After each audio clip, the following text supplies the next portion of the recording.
the midst of transitioning into the online sphere as an educator and coach.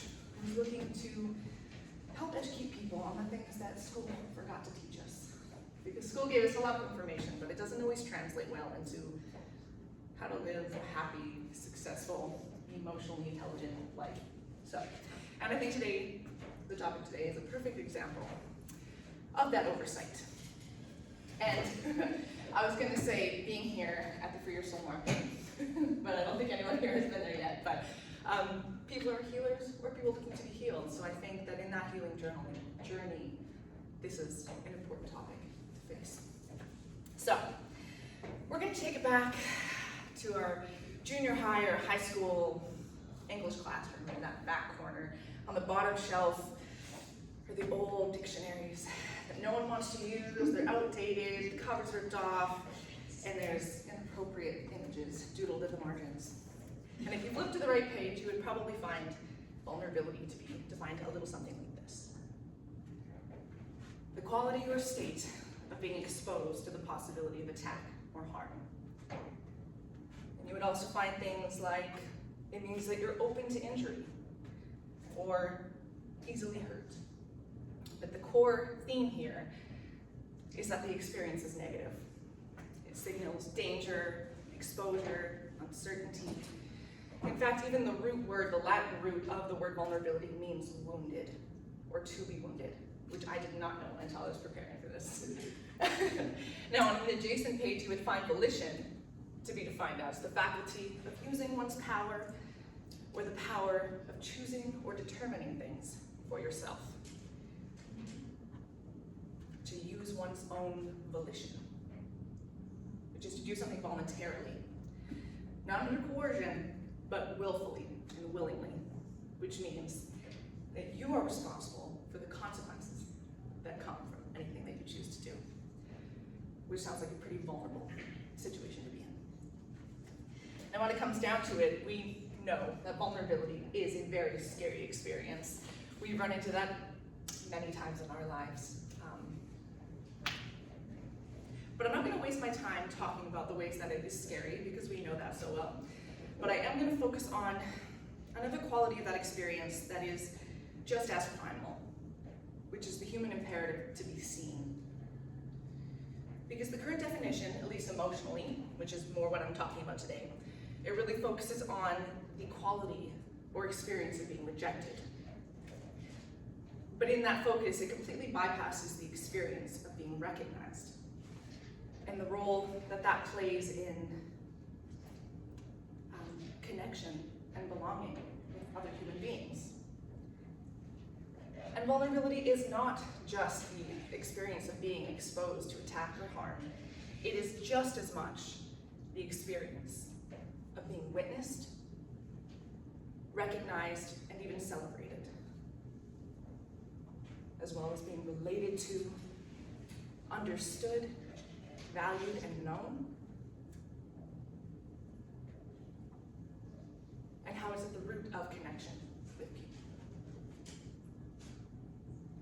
And when we avoid vulnerability to avoid harm and pain, we also avoid all of these beautiful experiences as well. And we deserve to know that we belong. We deserve to know what these experiences feel like and to have that reciprocal nature with other people. But very often, our experience of connection and belonging actually looks a little bit more like this. We'll put up with you. We'll never exile you, which I think is often a type of belonging we experience with family, right? They truly mean it. We could hate each other and have nothing in common.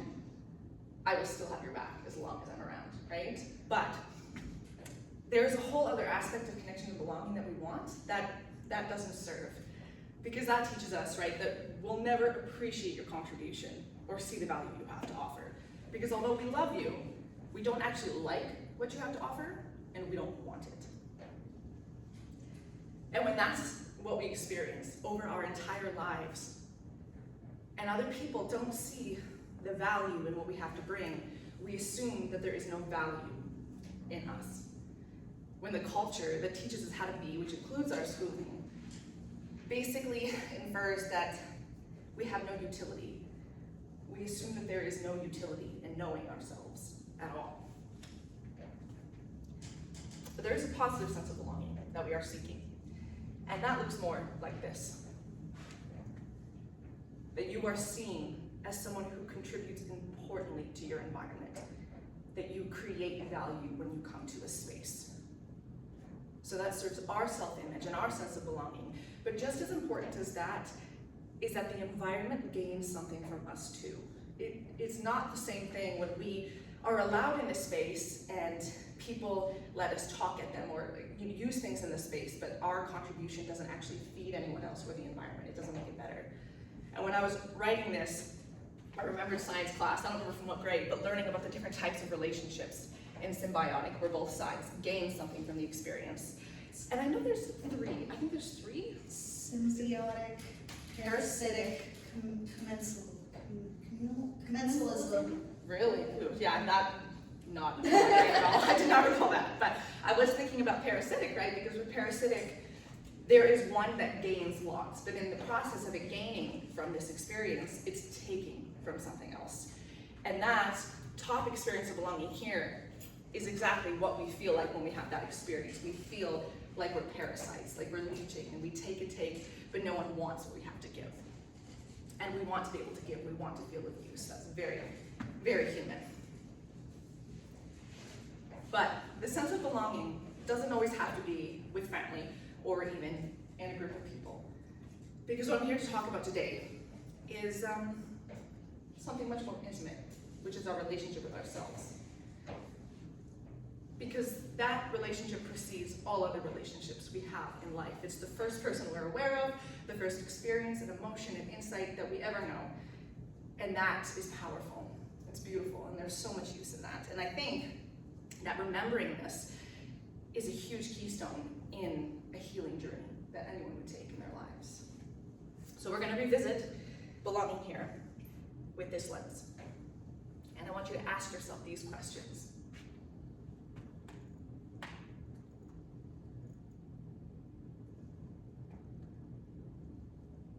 Can you bear witness to yourself? Before asking anyone else to, can you recognize you? Are you able to understand and relate and value yourself? Do you value your own contribution to the environment, whether that's internal or external? Basically, do you offer yourself the sense of belonging that you want from other people? Because that is how you create value for yourself, by valuing your own lived experience.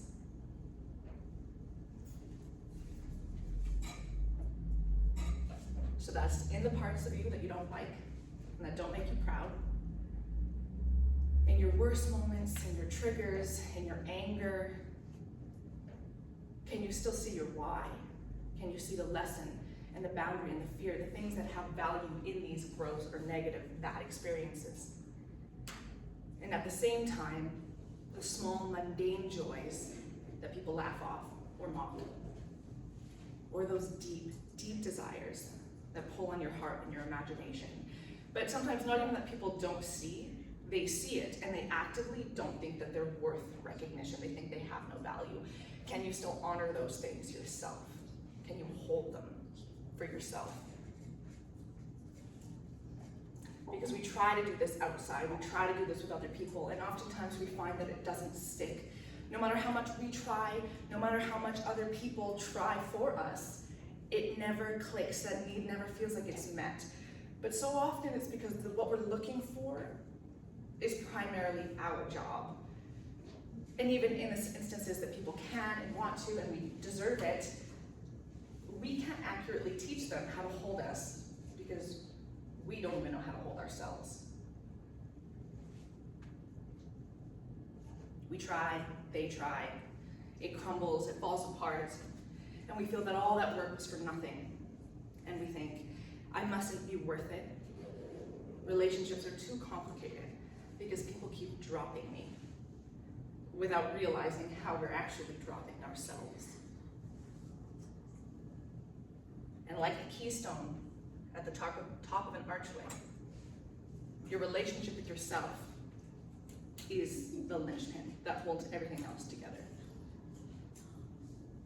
And without it, when you remove it, it's very difficult to have vulnerability with other people. And that's not because it's impossible, it's just not as safe, it's not as sustainable. And then we want to protect ourselves when we experience that harm.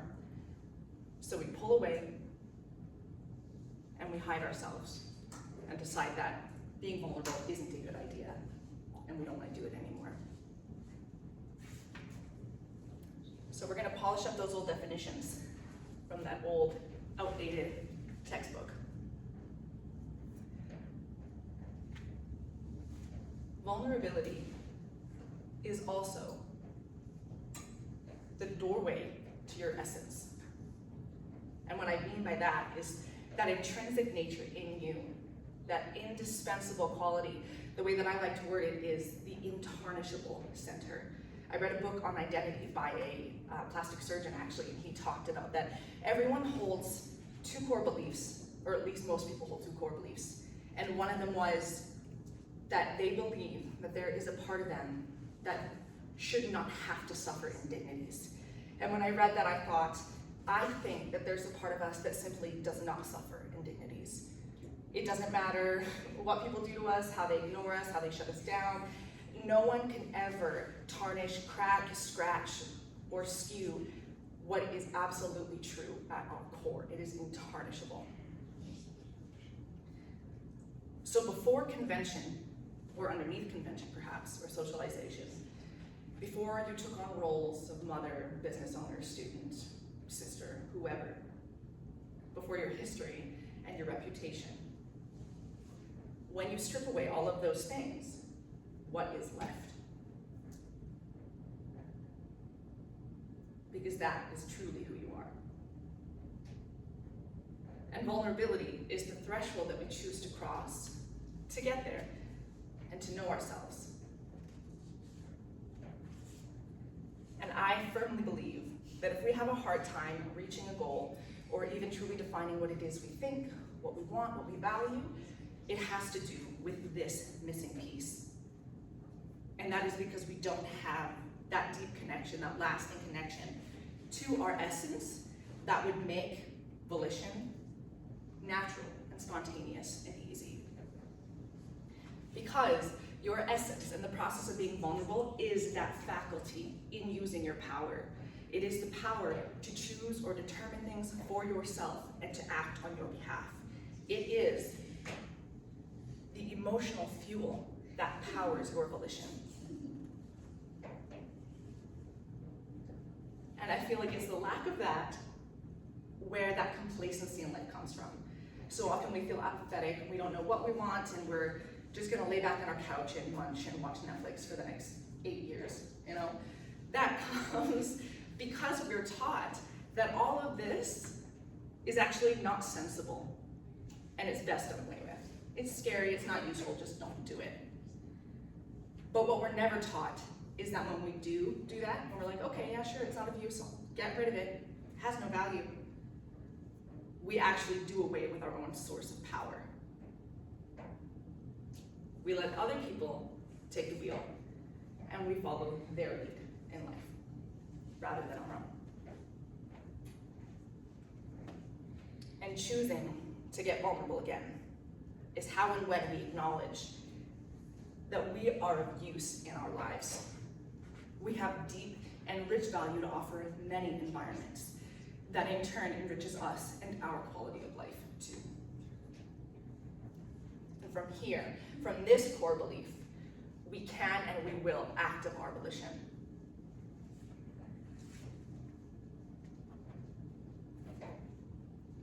And I think the definition of that is pretty spot on. I think it's pretty sound. The only thing that I would add is that it's inherent. We can oftentimes get caught up in the explosive acts of courage and power and how only a select few have that. It's a character trait. But I beg to differ, because you can't not have it too, because it is also primal. It might be exercised, it might not be, but you have that power for sure. We just tend to view it a certain way, view it as that burst of energy. But the motivator behind that explosive act of courage is the exact same motivator behind quietly changing your direction. It's just a different action. And the action is chosen based on your personality, based on your essence. But the motivator is the same. And oftentimes it ends up being easier to use anger or bullying ourselves to incite action because we have no connection to that source. So we're gathering up what resources we do have and then using them and projecting them out of us to jolt us out of that complacency. But it's not sustainable. It won't last. And it's not necessary. And often we only feel that it is necessary because we have been taught that vulnerability is a passive and victimized state. That makes you weak, that you want to avoid.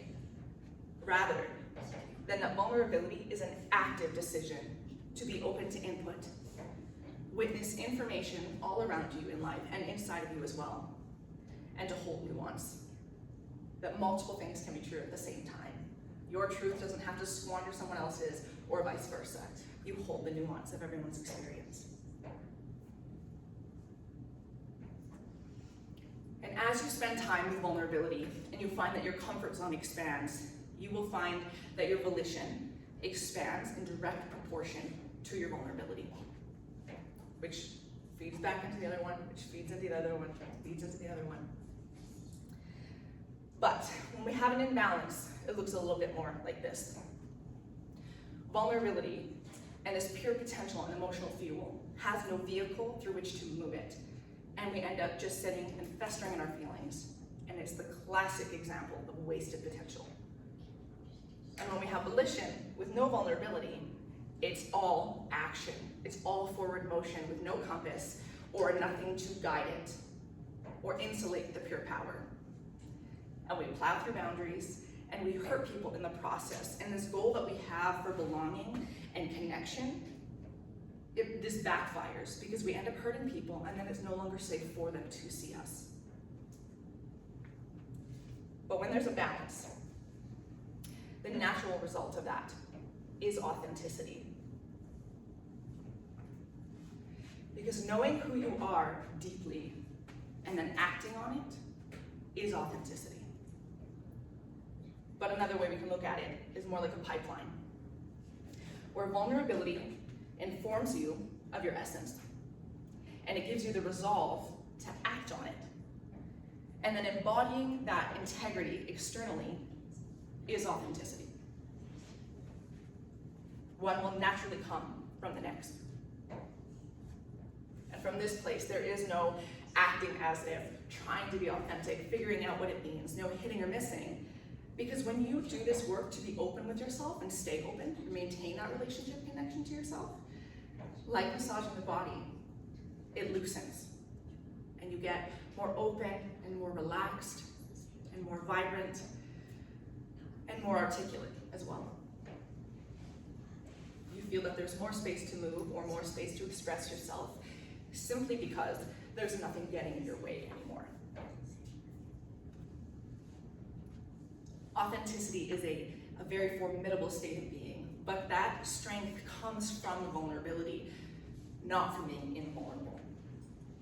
It comes from getting so comfortable in yourself that those negative connotations that the word has of danger and exposure and uncertainty, they're no longer there because you realize that what once felt like danger was actually just something because unknown. It was just unknown, and that's why it felt scary. And spending the time, it becomes commonplace and easy and free. And there is no more uncertainty. And once we can hold ourselves like that, that is when we know we've taken the lead of our own lives. Thank you, guys. And I will go back here for a minute because I never actually told you what this talk was called. I know you can read it, but taking the lead of your own life. That's the goal. Thank you, guys.